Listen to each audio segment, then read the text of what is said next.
If you look at what the Gold Star looks like right now, and then you go and look at the classic 650's pie shots, you'll realize there's almost a 1-to-1 correlation of form factor.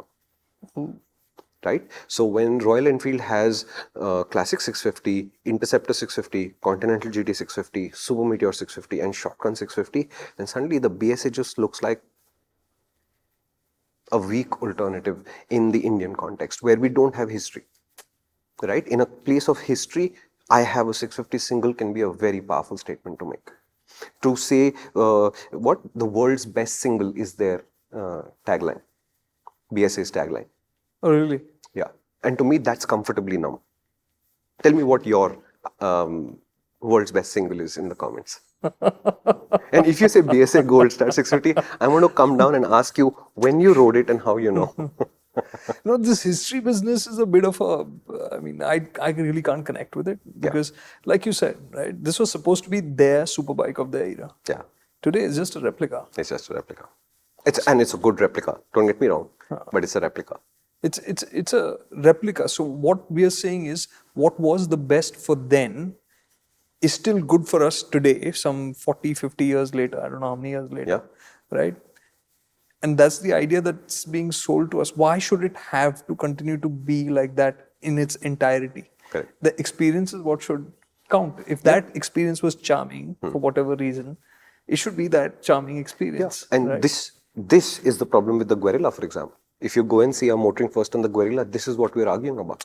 How much history, how much modernity should inform the role of that motorcycle? And if you do too much history and it compromises the role of the motorcycle, does it remain such a fantastic motorcycle? When it didn't clutter the works, the Himalayan turned out to, I think it's amazing. Right? Yeah. KTM doesn't work on history at all. They work purely on performance, and the new 390 Duke turned out to be very good. Right? But when you take the Guerrilla, which is supposed to sort of be like a 390 Duke in terms of attitude and behavior and comportment, but then you put too much history into it. Yeah. You push too much design coming from the history side into it. And it starts to inform things like what tires should be put on this motorcycle. It just doesn't work. Yeah. And the BSA thing, the connection to history is tenuous. Okay? Because you don't know what BSAs are like. Were like back in the day. And in this audience, there might be like 5 Parsi people or something who have had old BSs who actually know what it felt like, right? And they're probably thinking, thank God I don't have to kickstart it, right? They're probably saying, I did my Bonnie bit already, I don't want another one. Or it's a BSA, I must have one. Even if it means 2 years later, they say, okay, this doesn't feel anything like the original, I have to sell it, whatever it is. But that's the audience that has a direct one-to-one connection who can actually tell you, I had the BSA, I have this new Gold Star connection. No connection. They're the only people. The rest of everything you're about to hear is just pure marketing. No, that's what I'm saying. I think the Parsis who had that kind of a thing, they went, when Triumph came with the Bonneville, the new Bonneville especially, they all went Apri Bonnie, and then they got one and then it's done. I think the chapter is closed. Jitta enjoy karna, how much ever I wanted to enjoy, I've done it. It's over and done with now.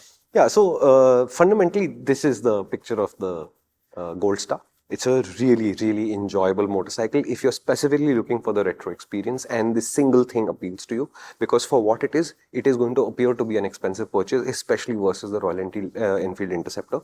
I would say if you're in the market for this, I think it's worth waiting to see what the Classic 650 turns out to be, because in format, in design, it'll be very similar to the BSA, but with known qualities.